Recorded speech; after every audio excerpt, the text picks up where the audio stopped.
Good afternoon, everyone. Thank you for being with us today. I'm Angie France with Prestige Senior Living. I am the product manager for Prestige. I work with our Life Enrichment Celebrations product, as well as our Memory Care Expressions product. And one of the things that we enjoy is sharing information with you to be a resource for you, a help for you if you have any questions about our communities. And so we are grateful to have you with us today. Prestige Senior Living represents assisted living communities, independent living communities, as well as memory care. We also have many communities set up for our skilled nursing centers. And so we want to be that place for you that you can go and ask questions, feel comfortable, and know that we are here to help you. Today's webinar is one of our very popular webinars that we like to host every year concerning falls. And we know that as we take care of a senior population, and maybe you in your home are attending this webinar because you are concerned about falls happening for you in and outside of your home, in the environments that you engage in. Also, our physicians these days are asking those questions on a regular basis. You know, have you fallen in the last 3 to 6 months? So we are having this webinar today to help answer some of your questions, to give you some strategies for fitness and wellness to help you to prevent falls in your own home or while you're out and about. Maybe you are a family member of a loved one who is experiencing falls and you are concerned and you want help to address those issues. That's what we're here for, to help you. As I said, we do represent many communities up and down the West Coast. We are grateful that we have made some really great connections through the years. And our Adrian Cagigas, who is with us today, is one of those great connections, who has been a friend to Prestige for many years. Adrian has worked with us to help build our wellness program. He does training for our wellness coaches within our communities. He really makes sure that we are meeting the needs of our residents, our staff, those leaders that are involved in our wellness portfolio. We know that wellness is a key word in many of our lives, and we're all looking for ways to better our ambulation, our gait, all of those things to help us prevent us from falling. And so we're grateful to have Adrian with us today. Adrian, I'm going to have you give a little bit of your biography of where you come from, what your training has been, how you have served in and out of this industry. And then I invite you to share a screen with us to show us your presentation today and help us all feel better and prevent us from falling, hopefully, and just really give us a great outlook on how we can be better walkers, better balancers, that have better flexibility, all of those things that we all strive for. So Adrian, thanks for being with us today. Thank you, Angie, for having me, and thank you, Prestige Senior Living. I've enjoyed working with you for the years, and it's been fabulous. It's been a great journey, and looking for many more in the future. So I guess I have to talk about myself, something that I don't really like doing, but my name is Adrian Cagigas, and I am a licensed athletic trainer with the National Athletic Trainers Association. I'm licensed to practice athletic training in the state of Washington through the Washington State Department of Health. Earlier in my career, I spent a lot of time working in the sports medicine world, and as I became a little older and got out of the sports industry, I kind of fell into a world more of like personal training and personalized wellness and fitness solutions. So I have a bachelor's of science in kinesiology from Humboldt State University and a master's degree in kinesiology with an emphasis in sports medicine from San Jose State University. I started practicing in 1996. And like I said earlier, up until about the age of 35 or about 2013-ish, I was practicing primarily as an athletic trainer. And then I kind of fell into the world of personal training when I worked at a gym, and I started noticing that a lot of my athletic training background went really well to helping older individuals with orthopedic conditions where they just wanted to live a longer, healthier lifestyle. So in 2014, I founded my sports medicine practice called Uptown Sports Medicine, located in Vancouver, Washington. where we specialize in personalized wellness solutions for those individuals that just want to live a longer, healthier lifestyle. So with that, we're going to go ahead and start into the presentation. And if this isn't working, just let me know, Angie. I'm going to just pop a screen here, and hopefully that worked. If that worked, great. If not, let me know, Angie. So today's topic of discussion is going to be senior fitness and why it is never too late to start. And the topic of discussion today is worried about falling. So primarily, I guess, are you worried about falling? Number one is really important. Number two, what can we do to prevent falls? How risky are the falls? How can we fall-proof our home? How can we fall-proof ourselves? So that's pretty much what we're going to discuss in today's webinar. I already talked Adrian, about Yep. I'm not seeing your shared screen. Okay, let's see what's going on here.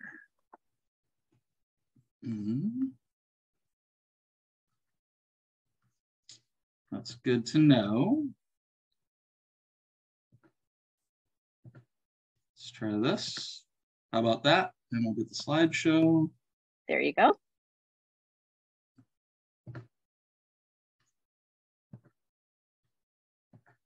How's that? We got it. All right, good. Nothing wrong with a little technology error to start the presentation. It's always fun. Okay, so I already discussed myself. Remember, this topic for discussion, I'm really trying to raise awareness on this topic today. It's a very necessary topic to discuss. Maybe many baby boomers are starting to get a little older. Many of my clients that we see in the gym are older, they're over 50, and they are starting to worry, being concerned about falling. So if you're watching this presentation, you or a loved one is probably concerned about falling, and we're going to give you some tips and tricks on what you can do to help reduce your overall risk for falling. So remember, it's never too late to start a new beginning, and we want to motivate you and primarily discuss the benefits of exercise. So for seniors and for everybody, obviously, but this topic is primarily for the senior population. Exercise is going to help you live longer independently. It's going to help reduce your risk for falling. It's going to decrease your risk for coronary artery disease, reduce high blood pressure, reduce your risk of becoming type 2 diabetic. If you are borderline type 2 diabetic, exercise and diet have been proven time and time again to help reduce your A1C down into a healthy, livable level without the use of medications, although some of us do have to use medications once you have type 2 diabetes. It's going to really help aid in reducing cognitive decline. And that's something that's really coming to the forefront of discussion as we move into the 2020s. Cognitive decline, memory imbalances in seniors, strength loss, all that stuff is going to tie hand in hand and together to help you live a longer, healthier lifestyle. It's going to help improve your muscular strength, your flexibility, your mobility, and your balance. It's going to help you reduce weight, and it makes you feel good. Mentally, physically, it helps you get out and become part of your community. So unfortunately, by age 75, 1 in 3 men and 1 in 2 women will not engage in physical activity. And a lot of that, what I'm starting to experience through my experience as a personal trainer and an athletic trainer working with the senior population, is that many individuals are in so much pain or they're too scared to actually move that they actually start to become removed from wanting to be active because they're actually scared to be active. Or they try to engage into some form of active lifestyle and they wind up injuring themselves. I can't tell you how many times I have a new client that walks in my door and says, you know, I started to do an exercise program, but I hurt my knee, or I started an exercise program and my back hurts. So many of my clients that I work with that are over 65, we are working through aches and pains, but we're giving them corrective exercise prescription and postural analyses to reduce their pain and to increase the mobility, flexibility, strength, balance. So that's really what we're going to talk about later in this discussion. But I think before we talk about that, it's really important to talk about how bad the overall risk is. Now, according to the CDC, according to the National Institute of Health, you can do something about it. Falls don't just happen, and people don't fall just because they get older. Usually, not always, but usually there could be 1 or 2 underlying causes or risk factors that are directly associated or involved with the fall.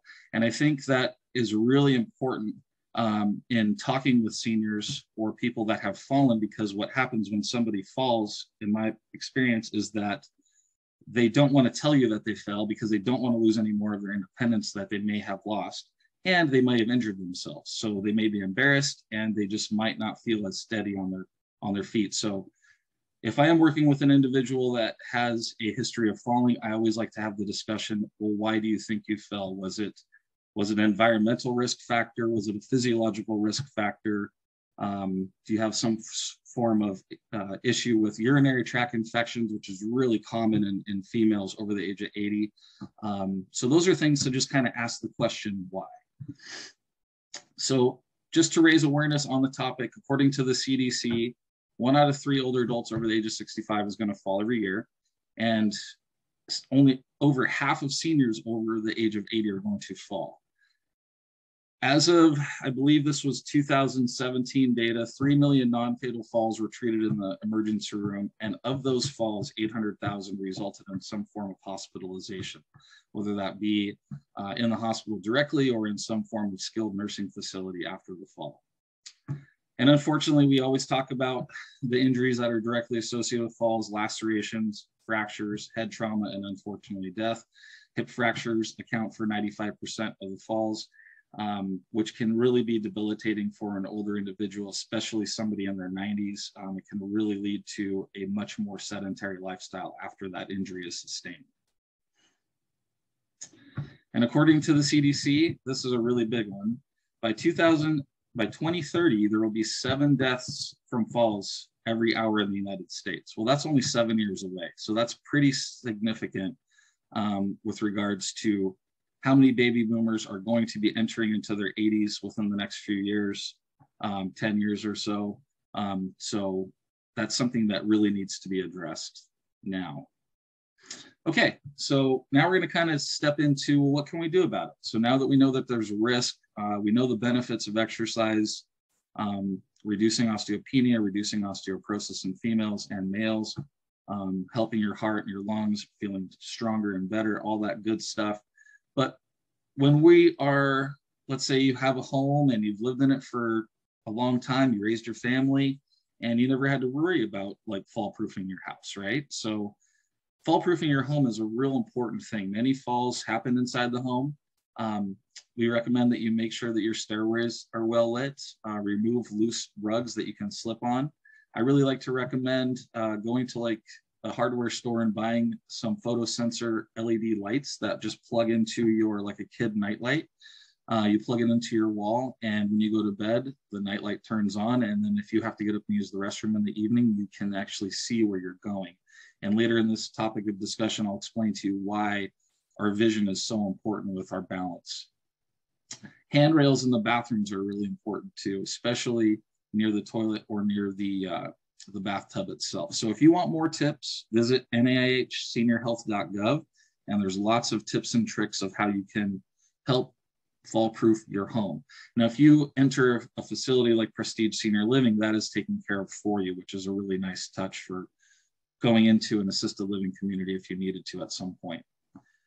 Okay, so this is my favorite part of the discussion. How can we fall-proof ourselves? Because many other risk factors associated with falls are biomechanical in nature, strength in nature, postural decline in nature. So how can we undo all those years of stagnant movement, and what can we prescribe to an individual that wants to get better posture, better strength, better mobility? So vision is critical, and we'll talk about that later in this discussion. You want to make sure that your footwear is properly fitted to you. Ergonomic aids, you want to make sure that if you have to use an ergonomic aid, it's really important to have that fitted to you by a physical therapist, for an example, to make sure that that is ergonomically fitted to you personally. Because what I've noticed inside the assisted living community, a lot of individuals will kind of come by a walker that was like their friends or neighbors, and it's not really fitted to them. And if you watch that individual walk posturally, they're very forward, and they're not really using their walker as an aid, but they're using it more as a crutch. So we'll talk about that in more detail later in this discussion as well.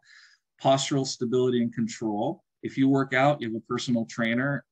If you have a wellness coach, I'm sure they discuss with you how important the core is and how important your posture is. So we'll talk about that a little bit today. And then we're going to talk about some specific exercises that you can do to help increase your strength and overall balance. This isn't a classroom per se, but I just want you to know that there is a lot of evidence-based research out there that has proven that exercise is very valid for helping reduce fall risk.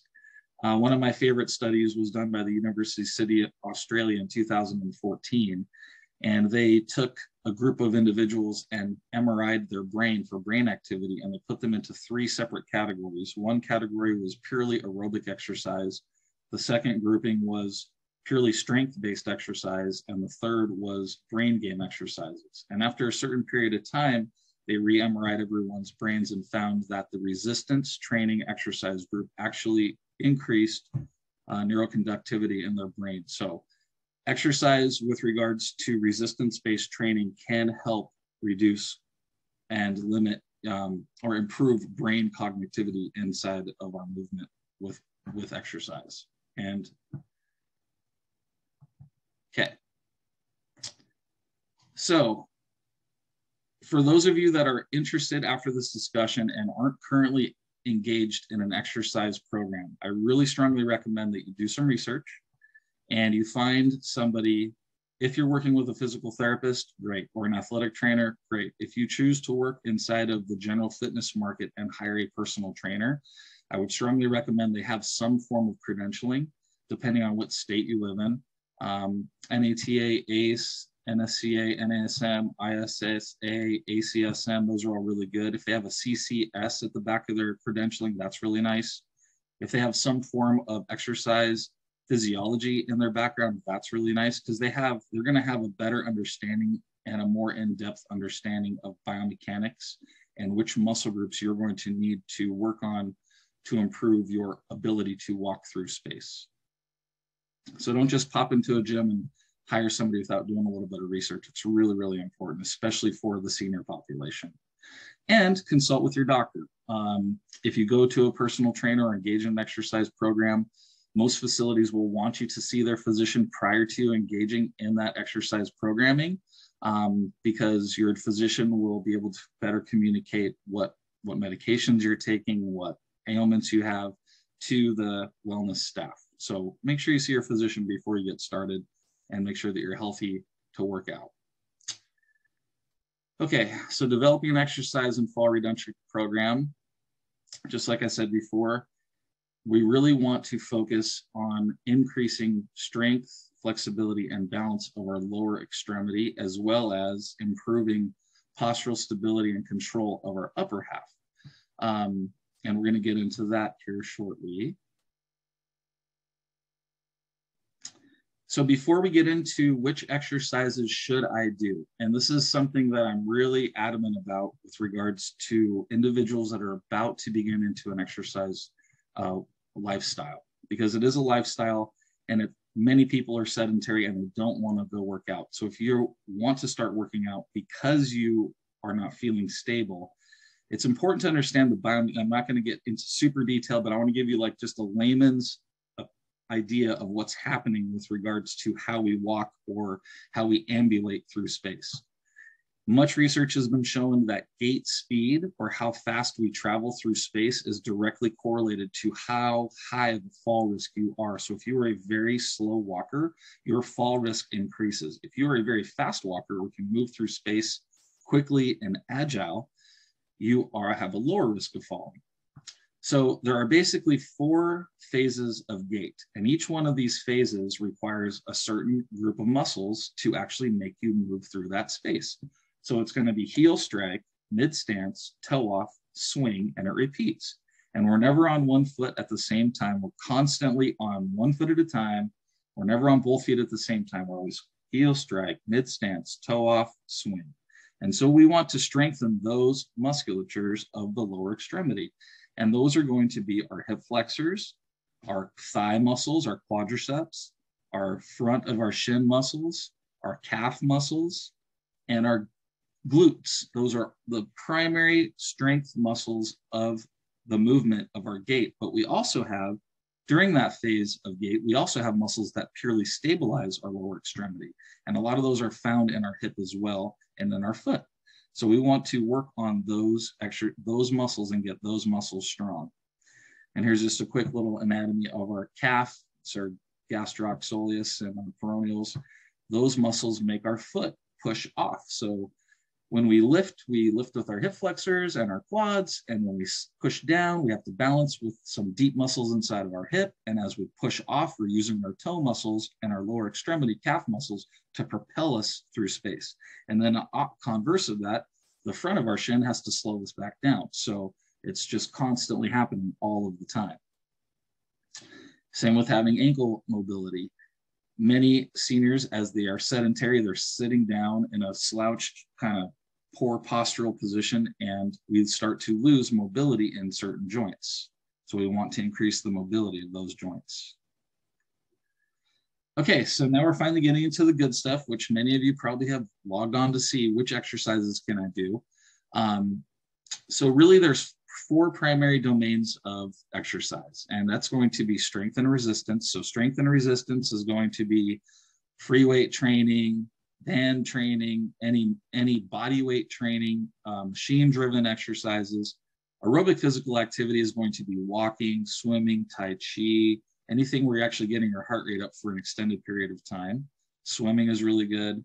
And then our flexibility and mobility training is another piece that's really important. And then lastly, which is really beneficial for people, 50 and up, is going to be some form of balance training where you're really focusing on breaking down our balance and our body's ability to know proprioceptively where we stand and or standing in space. Okay, so according to the American College of Sports Medicine, they recommend resistance-based training for seniors 2 to 3 times per week. And if you're first starting out, don't just go in and do tons of sets and reps. So just from a layman's standpoint, sets and reps. So sets are a block of repetitions. So if you did 10 repetitions of a movement one time, that would be 1 set of 10. So I'd recommend starting out doing 1 set of 10 to 20 repetitions for the first week or 2, especially if you have been very sedentary, and then progress over the next 4 to 6 weeks to doing 3 sets of 10 to 20 reps of the exercises that you choose to, or that your personal trainer or your physical therapist or athletic trainer choose to prescribe to you based on your movement. And it's very critical to ask the personal trainer or wellness coach or physical therapist, well, why have you prescribed these exercises to me? And they should be able to answer that for you in a very concise way for you to understand what they're describing to you. Well, Mr. Smith, I'm giving you this exercise because you're having trouble pushing, or I'm giving you this exercise because you're having trouble pulling things towards you, or you're having a hard time reaching down and picking something off the floor, which would be a hip hinge or a squat. I'm having difficulty moving laterally. I don't feel very strong or safe in my ability to change directions quickly. That's going to be some lateral movements. Or I just feel like my posture is very poor. I have some clients that come to me and say, as a joke, I don't want to look like my mom, right? That's like everybody's big joke. And they're very forward. They're very kyphotic. That means that kyphosis is when your chest is forward. And those forward positions or bad postural positions are a result of years of slouching in a chair and or just our natural aging process. But it's our lack of knowledge of understanding which exercises we need to do to correct that. So we prescribe corrective exercise based on somebody's posture and what their goals are going to be. So here's some examples of some different exercises, and we're going to start with some seated based exercises first. So this is one of my clients. Her name is Christy, and she's just going to start with a seated march in place. So this would be a really nice exercise if you're at home to start with and progress through. So that's the side view, and this is the front view. So in this exercise, we're working those big, strong hip flexors in the front, and I'm asking Christy, without talking on camera, to actually lift her sternum up and point it to me so that she can actually wake those inner core musculatures up so that she can promote good health. Most individuals, when they're in this position, are going to be very forward. So we ask them to sit up really nice and tall and really focus on engaging those hip flexors, which are responsible for driving that leg forward. And these are going to be the seated exercises first, and we'll progress to some standing exercises next. If you're having trouble squatting, or you haven't done a good squat, or you're really forward, like a very poor squat form is if somebody's really forward, if they can't get up off a chair. So after this discussion, if you want to just kind of test yourself at home, if you're in a safe environment, just try sitting on a chair and see if you can stand straight up without pushing your body forward. So many individuals are going to rock forward and stand up. What we want to see is somebody that's strong enough with their big, strong glutes to be able to stand straight up if they can. But that requires a lot of strength, a lot of balance, and some hip mobility. So this is a really nice, if you can't do that and you're doing squats, what I'd like for you to try is try doing a modified chair get-up, where you sit in a chair, and this gentleman's name is Mike. He's just going to help lift himself up through the deepest part of the squat. So from 90 degrees up to about a little tiny taller than 90. And that's the part right there where you have to use all of your glutes to be able to stand up. And that's where many of us will just kind of rock ourselves forward. And so here's the side view. This is a really nice exercise you can do to start. And again, I would start with one set of 10 and progress to where you can do this without holding on. So he's kind of helping himself up there. He can actually do a squat on his own accord, but for sake of this discussion with this population, I really wanted him to show giving a little assistance to help wake those muscles up. So that's a modified chair get-up. And then once you can do that, we can progress to a full chair sit to stand. And chair sit to stands are a great primary mover for being able to get through our activities of daily living. We need this movement for so many things. So in order to sit and stand up, get into a chair, go to the restroom, all that stuff. And the coolest part about this exercise is you're working all the big, strong prime movers in our lower extremity. So many of us, what we'll do when we're here, if we're not strong enough, is he'll rock forward. And if you can see Mike, if you watch his head, he's able to just stand straight up and straight now. And he has a little forward head, a little bit of kyphosis that we're working on. But he's able to sit down and actually stand up and maintain a good balance. So that's something that you can strive towards. And if you did that exercise 2 to 3 times per week, 1 set of 10 for the first week, and progress to 3 sets of 20, you will get much stronger and you'll feel much better about yourself. And then once you're doing that and you're not feeling any fatigue at all, you can actually add a little bit of weight to that down the road, maybe in a couple months from now. Okay, another really good one for individuals that have a real tight core and a real tight back. We're going to do some forward flexion of our spine. So what we ask Mike on this one is to take a nice big deep breath in and breathe out and stretch. So this is a really nice exercise for promoting lower back forward flexion and hip mobility through his hips. It's a really easy exercise, and all these exercises you can do right in the comfort of your own home. You don't have to go to a big gym to do them, which are really great.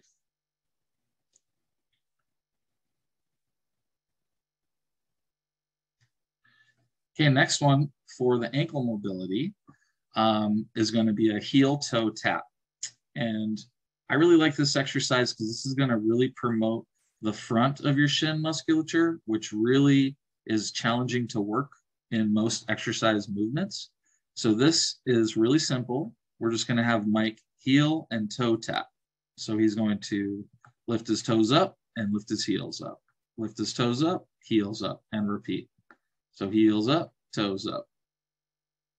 And that's really going to help work the front of the shin, the back of the calf, all that good mobility in your ankle. And you need that mobility to plantar and dorsiflex your foot to propel yourself off of that toe swing phase. So when you go from heel strike to mid stance to toe off, that's when your foot is really, your big toe is pushing the ground, and your hip flexor drives your leg forward and you strike the ground with your heel. So think about when you watch an individual with really poor posture walk. How do they walk? They walk very forward and they shuffle, right? They shuffle, shuffle, shuffle, shuffle. They don't pick and place. So they don't drive and get that heel down and balance on their foot and drive their foot forward. So those are some things that will improve your gait speed, which potentially will reduce your risk for falling down. Okay, and then the last, I think this is the last one in this little grouping before we get into the standing exercises. There's a little muscle in your hip called your gluteus medius, and that muscle, when you're standing at mid stance, that muscle is really responsible for not allowing your femur to swing in.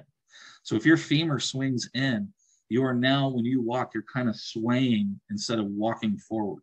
So the quickest point between two lines is a straight line. So if you're constantly swaying around, your body has to do all kinds of weird micro adjustments biomechanically to help you go straight. Plus, you're kind of already leaning to the side and having to recover, or leaning to that side and trying to recover. So this exercise is going to work our little glute med. So it's kind of a modified clamshell with a little toe tap in between. And it's a really fun little movement.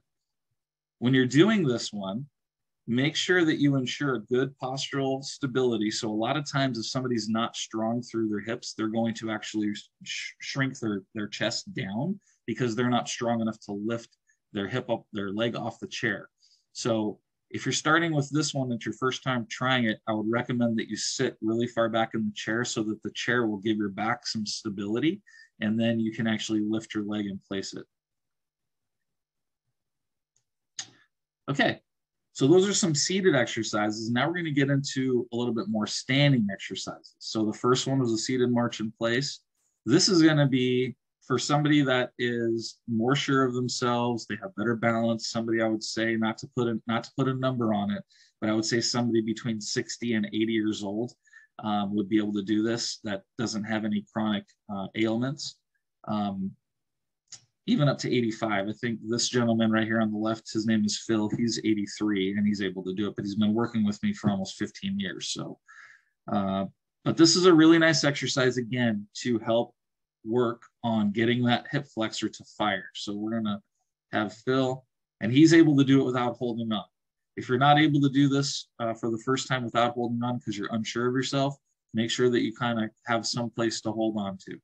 But we're just really trying to get him to lift his femur up as high as he can while maintaining a relatively good neutral spine and good posture. And this gentleman is Bill. He's also he's 82, I believe. Actually, he's 79. I take that back. He's 79. And Bill is going to do a little bit different angle. So this will be angle 1, and this will be angle 2. So he's just going to drive his leg forward, and we're going to do 10 to start on each side. Really good exercise to start working those muscles that will help you have better postural control and better ambulation. And then a chair sit to stand, obviously, is a really good one. So this Phil is strong enough where he doesn't need any assistance with handles or sides of chair, and he can balance, he can drive through 90 degrees. And we're just having him sit to stand. He does have a tendency to externally rotate his right foot a little bit, but that's because he has some low back issues that we're working with. But that's something in his hip that we've been working with to help straighten that foot out a little bit. Really good motion. You can see what I was talking about before in that last little clip there. He tends to want to rock forward before he stands up. Watch him kind of rock forward. See how right there he wanted to kind of rock forward. He wants to rock his body forward instead of just driving straight up. So that's something that you can work on. And it's a really good thing to actually have somebody watch you when you're doing that movement. Okay, so this exercise, the hip abduction. Abduction is taking away from the body. Adduction is bringing to the body.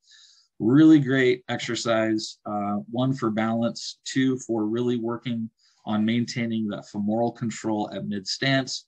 We're working our glutes, and that this is an excellent exercise. I do this with, I'd say 98% of my clients all do this movement to some capacity. Some do it a little more functionally. Some do it with an RX pad. Some do it with a resistance loop band around their ankles. If you are going to delve into the loop bands and it's your first time, especially if you've had a knee or a hip replacement, I'd recommend starting above your knee and then progress to below or just above your ankle. So the easiest will be above your knee and the most difficult will be just above your ankle. So you can actually progress your band resistance down your shin with reps and sets instead of increasing the band strength. So that's a really good way to progress without having to buy a bunch of different strength bands. And this is what the movement's going to look like. So real critical on this one, you want to maintain parallel through the hips. So we do not want to laterally flex our spine. And if you see somebody doing this exercise that's very weak, that's trying to get a lot of range of motion through their hip socket, they're going to lean towards the bar and they're going to try to swing that leg up. So we want to verbally cue them to not do that. We want to just move the hip without externally rotating the femur and just swing that hip out to the side. Same thing here. You can see Phil wants to already start. He wants to swing with his toe because he wants to swing that foot away to gain momentum. We want to verbally cue him to keep that toe straight and lift through his heel. So that's hip abduction, a really good exercise for strengthening the lower extremities and reducing your risk for falling. Okay, leg swings are another really good one for strength. A lot of people that are engaged in CrossFit or dynamic movements use this as a warm-up piece, but I like this one for the senior population just as a strength piece because you have your leg and you need to learn how to swing it, and it teaches you how to swing that and drive through that mid stance to toe off to heel strike. So drive to heel strike and swing and drive and swing. And again, with this one, what you'll notice if you're a wellness coach or if you're doing this on your own, everybody's going to try to gain momentum up away from the socket, right? So we want to really maintain a good core stability. So fire that transverse abdominis. It's the deepest stabilizing muscle inside of your stomach. If you don't know what that is, I can talk with you about that after and give you some exercise recommendations on that. But that's the primary core stabilizer of our core, is the transverse abdominis and a lot of little tiny muscles inside of our lumbar spine that we don't really need to go into for today's discussion. But leg swings are great movement. But when you're doing this one, really just move through your hip. Don't tip over and lift up and tip over and lift up. It kind of undoes the whole goodness of this movement pattern. And challenge yourself. Like if you're able, just barely put one finger down on the bar and use it as a balance tool. Okay, so standing heel to toe. Again, this is working that nice, big, strong calf muscle. So Bill's going to demonstrate the heel toe standing. And you can see him there. He's trying to gain mobility and movement by using his hips to drive his hips forward, right? So we want to ask him, come on, Bill, stay tall. See how he's swinging and going to lumbar extension? We want him just to be able to be strong enough to where he can actually propel himself straight up through the sky without using his body to go forward. And these are, I love taking little videos of individuals before we get started so that we can show them like, well, this is what you looked like. And after like 3 months, now look at how many degrees of motion you've actually gained and how much stronger you are, where you can actually do the movement without using your body as a big pendulum to help swing it around. You're actually moving it through space. It's not moving you. So we already showed you this one as well. So that's a really, really nice way to gain ankle strength and mobility inside your ankle and your toes and your feet and all that good stuff. All right, standing hip hinge. So this is kind of like a modified Romanian deadlift or a deadlift for those strength training individuals out there listening in. This is just a really good way to teach people how to get into that position. So we're going to be working, it's a great hamstring flexibility movement and a great strength for our glutes. So it's not a squat, it's a hip hinge. So what I like to recommend is I verbally cue my clients and say, okay, pretend because many people that have never done this movement before, they always want to go right into a squat. They can't separate, their brain can't separate out the squat versus the hip hinge. So the hip hinge is more, if you were to imagine you're standing in front of a dresser and you want to grab your drawer and you want to, if your hips were the drawer, All I want to do is I want to pull that drawer out and I want to push that drawer back in. And so you can see Bill here, if you look at his hips, he's sticking his hips out and driving his hip forward. Great exercise for your upper hamstring and your glutes. Big, strong, powerful muscles. Okay, so those were some recommendations for strengthening your lower extremity. And there's lots more exercises that we can talk about, but for sake of this discussion, I just really wanted to tie in which exercise movements or which muscle groups are really important to train to help improve your overall gait and your overall ambulation. So those exercises right there will help strengthen your lower extremity so that you can hopefully move better with your lower extremity. There's a lot more exercises for the upper body, but due to time, we just kind of talk about the lower body today. All right, so then we're going to talk about our second domain of fitness, which is our aerobic activity. And aerobic activity is really important. The best thing, I was just reading this article from Harvard University's sports medicine catalog that they hand out, and they recommended just walk. If you're a senior, walking, in my opinion, and I agree, obviously Harvard University stated it, walking is so underrated for everybody. I mean, everybody that wants to go work out, they want to go to a gym and want to get on a cardio piece, or they want to go do some CrossFit, or if you just went for a walk every day, you would feel so much better and everything would be moving much more efficiently. So if you're sitting all day long, get up and walk.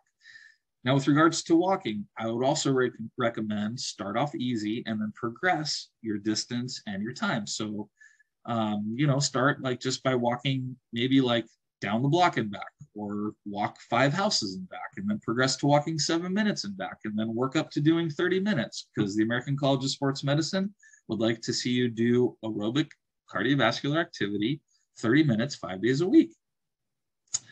And we could do that with Tai Chi, yoga, boxing is great, spin bike is awesome. I mean, if you want to get on an elliptical trainer and do that, or walk, that's great too.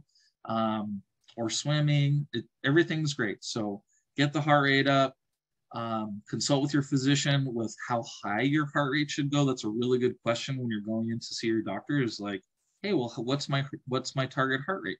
Or ask your personal trainer, your physical therapist, or your athletic trainer, what should my target heart rate be? And if you've never exercised before or played athletics, you're going to need to learn what my rate of perceived exertion is. So how high my heart's working relative subjectively to how I'm feeling. Am I out of breath? Am I sweating? Can I talk? Those are all things where if you looked up rate of perceived exhaustion, or RPE scale, you can subjectively analyze how hard you're working cardiovascularly. Also, you can check your target heart rate objectively. So you can get a heart rate monitor. Many of the smart devices now will measure your heart rate. So educate yourself on where should my heart rate be in relation to how healthy my heart and lung function is. It's really important. I like to objectively monitor it as well as subjectively monitor it. Flexibility and mobility is really making a lot of news in the newer fitness world.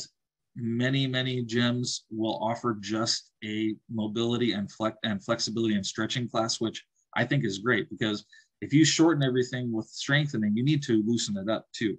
And being able to stay loose and mobile will help reduce all kind of orthopedic pathologies, lots of overuse injuries.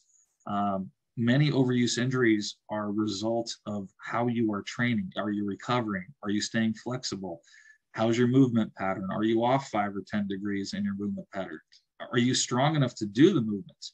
And I get a lot of clients that come to me and they just aren't quite ready to do big, strong movement patterns because their tiny little stabilizers just aren't ready to do it. So flexibility and mobility is very important to add into your day.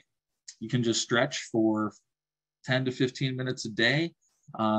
It's really important physiologically, not to go into too much depth, but if you are going to do a static stretch, which that's a static stretch is where you're actually holding a position for 10 to 15 to 30 seconds, you need to hold that for at least 15 to 30 seconds, because inside of your tendons and muscle tissue, our body physiologically has these little receptors that don't want our tendons and our muscle tissue to actually stretch.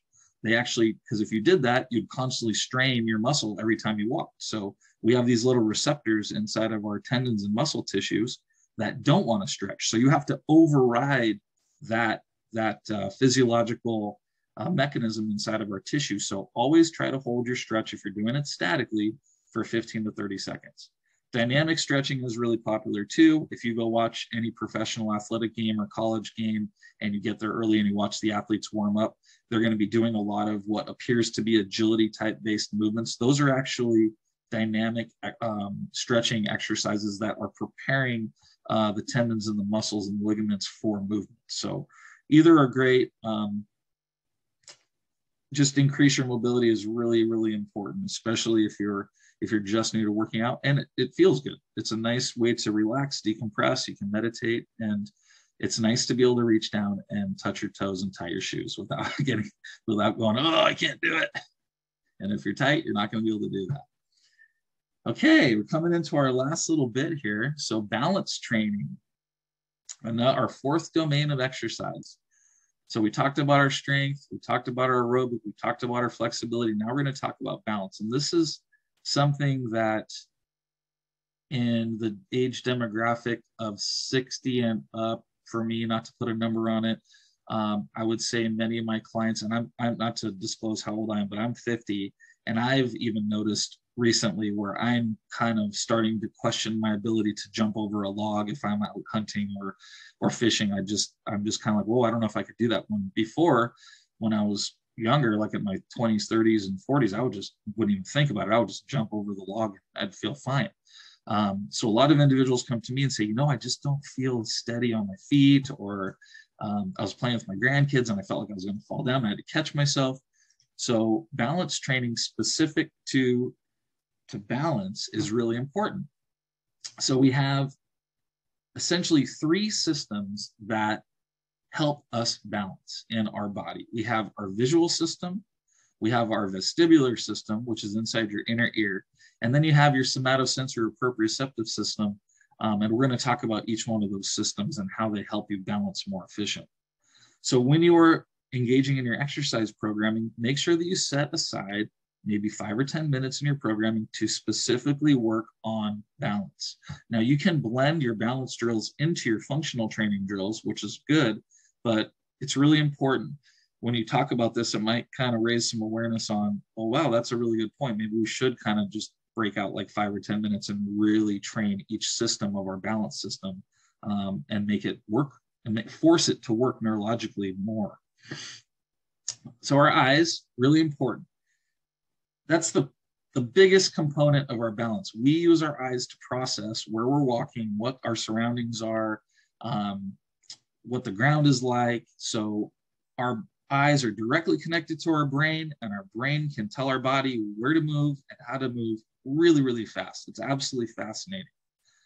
But as we age, we lose our vision and our eyes aren't working as well, and the glasses, like myself, and what do? We start to gaze down at the ground because we're unsure of our surroundings. And if you watch a senior, the first thing with their head is looking down. Now with the cell phones and stuff too, many individuals are already in this position all day long. We're forward all day long.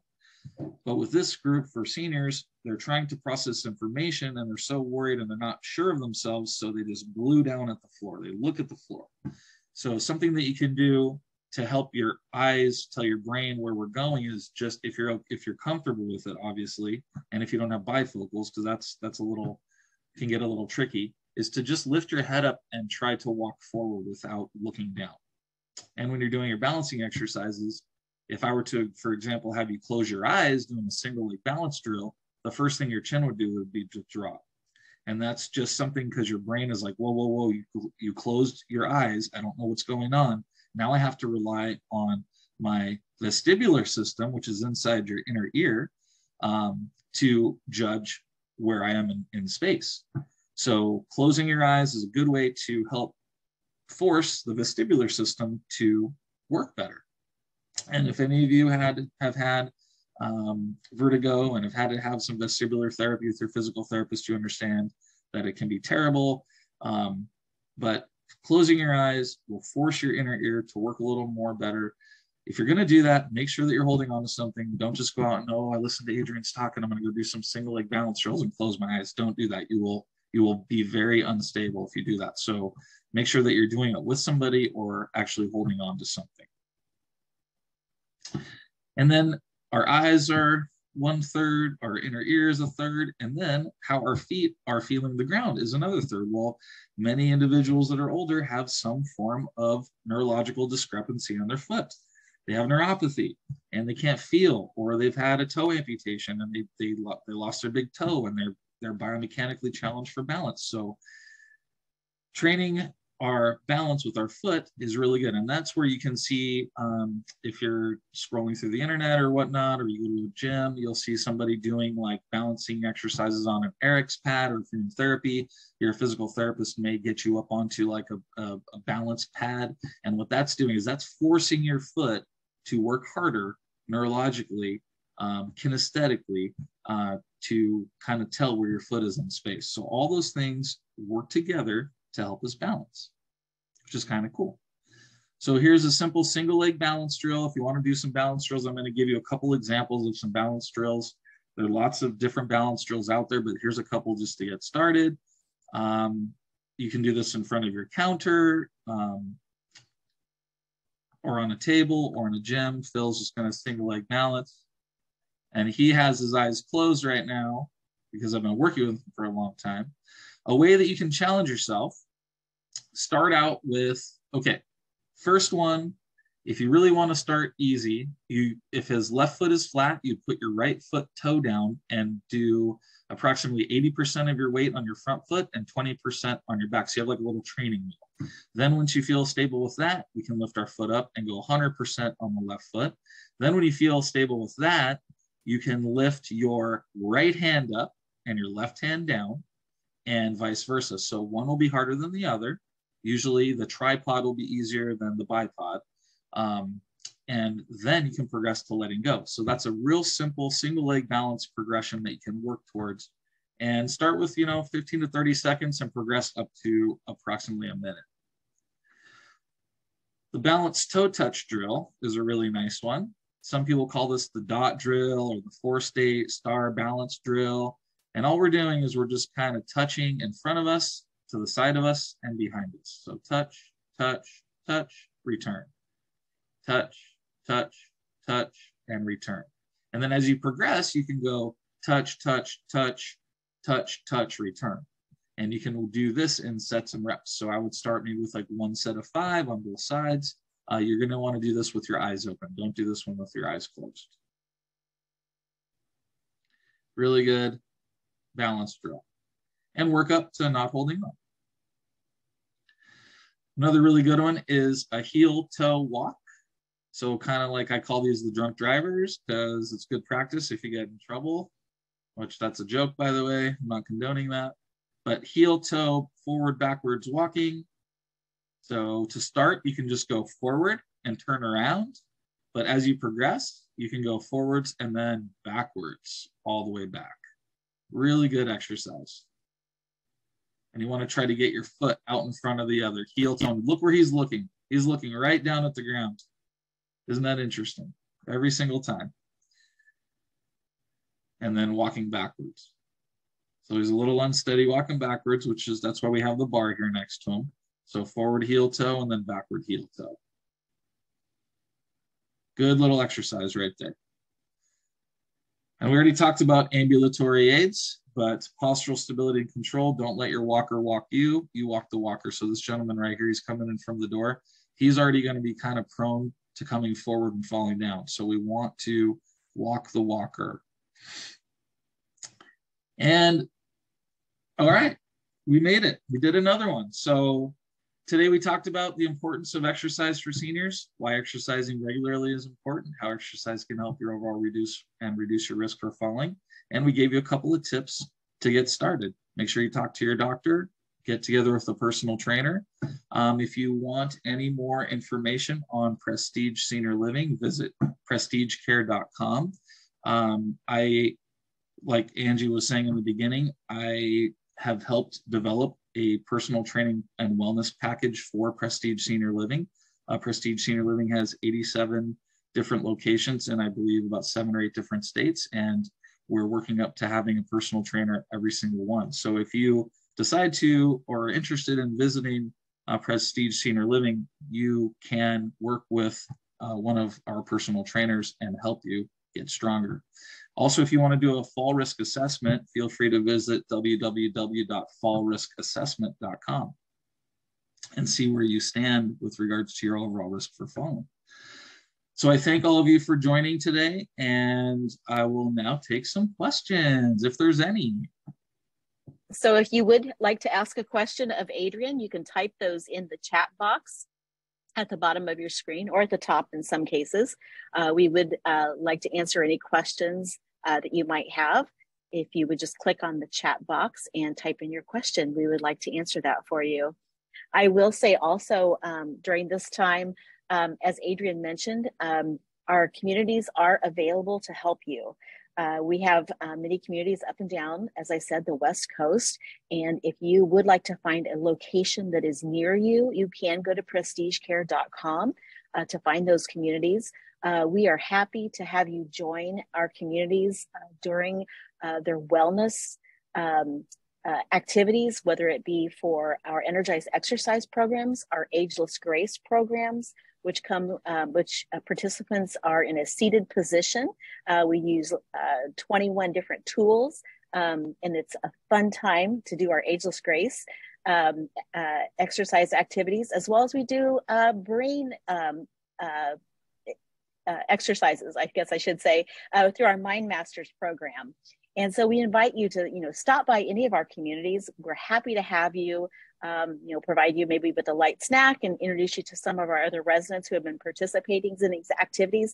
Sometimes it's a lot easier to go into our communities than to go into a local gym. Maybe you're not one who goes to a gym on a regular basis, and it's a little intimidating for you. And so we have found that we've had many folks come into our communities and enjoy our exercise programs for our wellness coaches, and really understand what we do in our senior living communities. And that's if you're, over the age of 60 primarily, but we invite you to come and enjoy those times together. I am going to look in the Q&A section down here in the chat. Adrian, I'll read this questions off to you. If someone has fallen, what are some techniques to prevent further fall episodes going forward? Yeah, that's a great question. This is from a registered nurse. Number one, it's important to have the conversation with the individual as to why they fell. And then it's really important to biomechanically assess that individual and see which muscle groups are firing or aren't firing. So that's something that's very important, as well as what their health history is, what the medication history is. So that's what I would recommend, is really kind of start to ask the question why they fell, how they fell. Urinary tract infections are a real big problem with older females, as well as postural stability issues. So making sure that they work on that musculature that's not firing is really critical.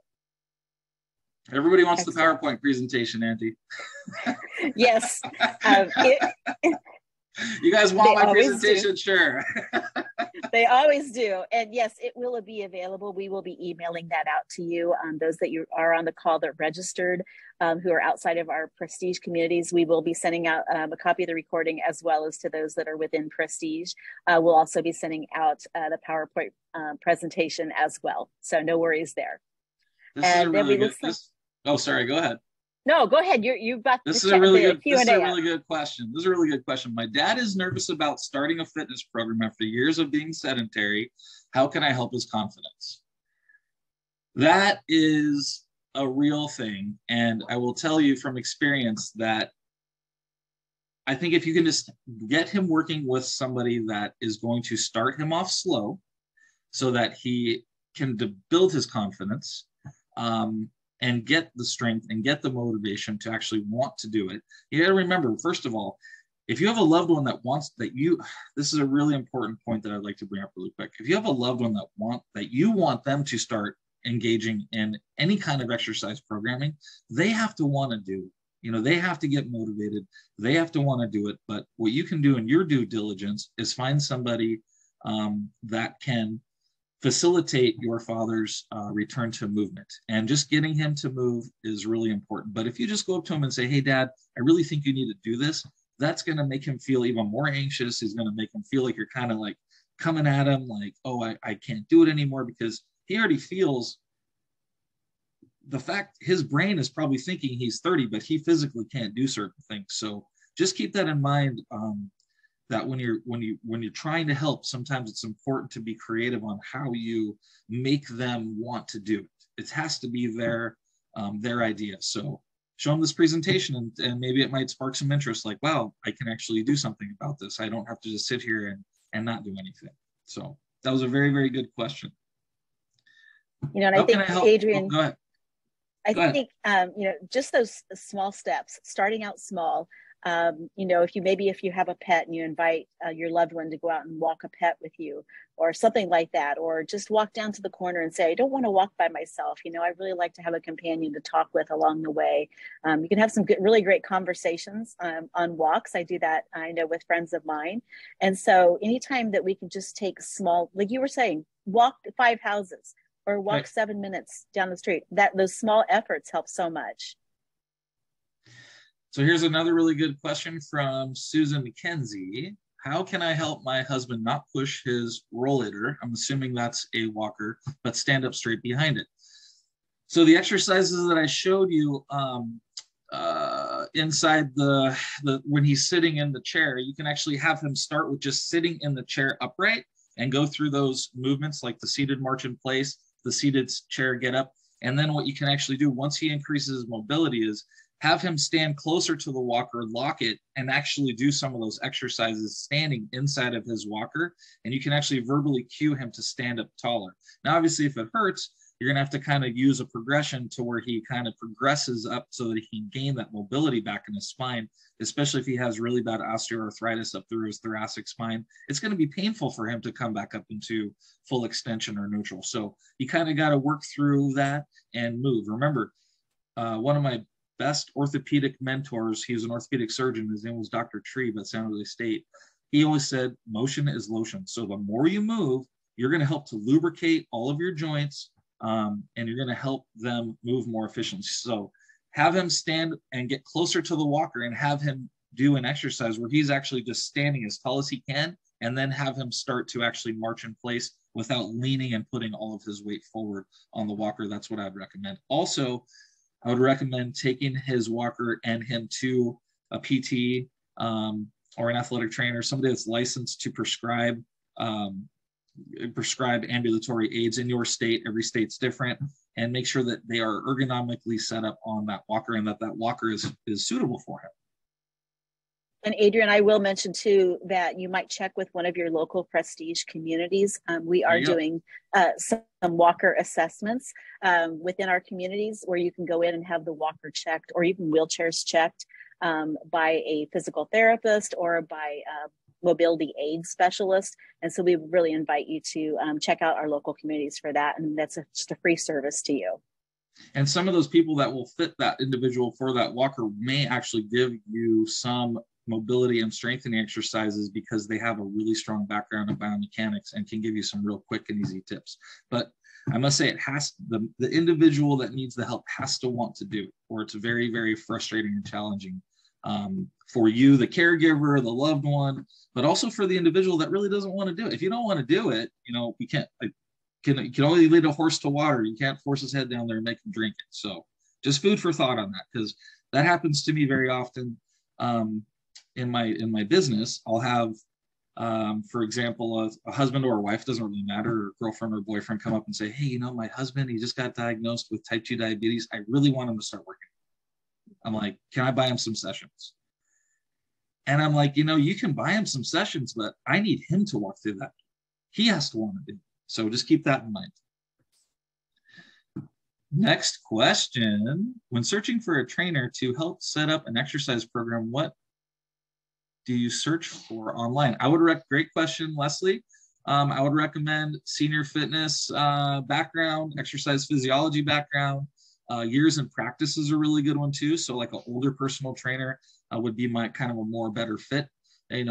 not to be judgmental on age, but experience really does lend well for this age group. Plus, the individual feels more comfortable with an older individual. So if you can find somebody that's a little older with a little more experience, some sort of college education, and then some form of like subspecialty in senior fitness or postural analysis or biomechanics or sports medicine or kinesiology, those are the kind of the words that you're looking for to find somebody. And you will find it, I promise. It's becoming much more of a niche market out there. It's newer, but I promise in the next 10 years, the individuals that are going to be in the assisted living community have had or do have a personal trainer, a massage therapist, a physical therapist, a wellness coach, a nutritionist. So it's not like it's 1970 where you're going like, hey, what exercises should I be doing?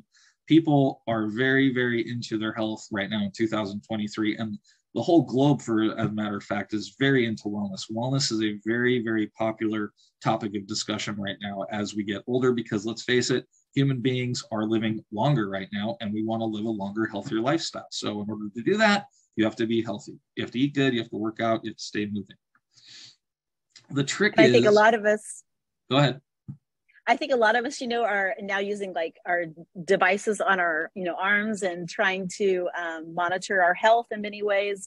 And I know in our communities, we have health and wellness boards where we have contests between our residents with their walking steps and all those kinds of things. So they're really thinking about that. They want to keep moving, and that move it or lose it.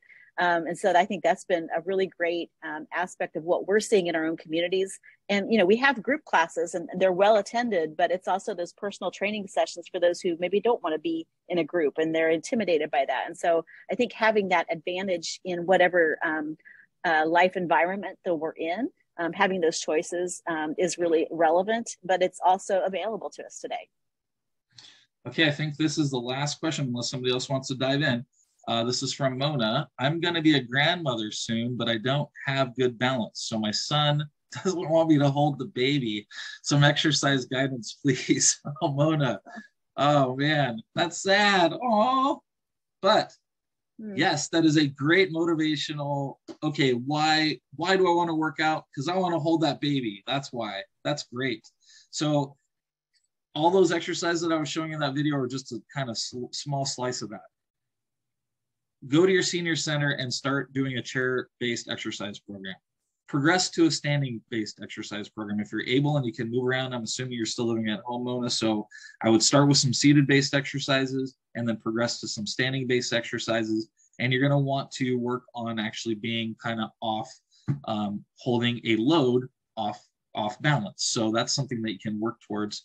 And a strength coach or personal trainer or a physical therapist can help you give you some exercises to do that. You can also start by holding the baby sitting down too, right? So that's another way that you can still hold your grandson or granddaughter. Congratulations when that happens. But if you want to stand and walk around with the baby, just make sure that you're able to stand and walk around with something in the gym first for a set period of time. That's what I would recommend. And you can get stronger, and that's a great motivational piece for you. Okay, Mr. Richard Jensen, I am not motivated to exercise. Can you help me find what might motivate me? Well, I don't know, Richard. That's a very open-ended question. And I think you have to just, after this discussion, what do you want to do in life? What makes you happy? What do you want to do? And if you like, what hobbies do you have? I would have your exercise goals be based on your hobbies and your daily life. Like, what is it? For me, I enjoy hunting. I need to stay in shape to walk through the mountains. I have to do that. If I don't do that, I won't be able to do that. So find out what is your joy in life to do and set your exercise based on that activity. I just recently had a gentleman come to me because he wanted to, for example, he wanted to go rim to rim in the Grand Canyon, and he was 80 years old. And I was like, okay, well, we have to get some work going on right now. So I don't know if he did it or not, but the point is he came to me with a specific goal. So if you go to a trainer, that trainer, for example, since we're talking about personal training, should in your fitness assessment say, Mr. Jensen, what are your goals? And they should be able to tailor a program to you based on your goals. And I promise you, once you start down the path of moving, you will feel better. You'll feel better mentally. You'll feel better physically. You'll sleep better. you'll decrease your anxiety level, you'll reduce your risk for developing all those nasty chronic diseases, obesity, hypertension. I mean, the list goes on and on. We all know what they are. It's just a matter of doing it. So if I can motivate you, I would say to you, sir, tomorrow is a new day. Go out and seize the day. Excellent. No Thanks. Thanks, Adrian. Appreciate you answering all those questions, and we appreciate all of you staying with us and attending the webinar.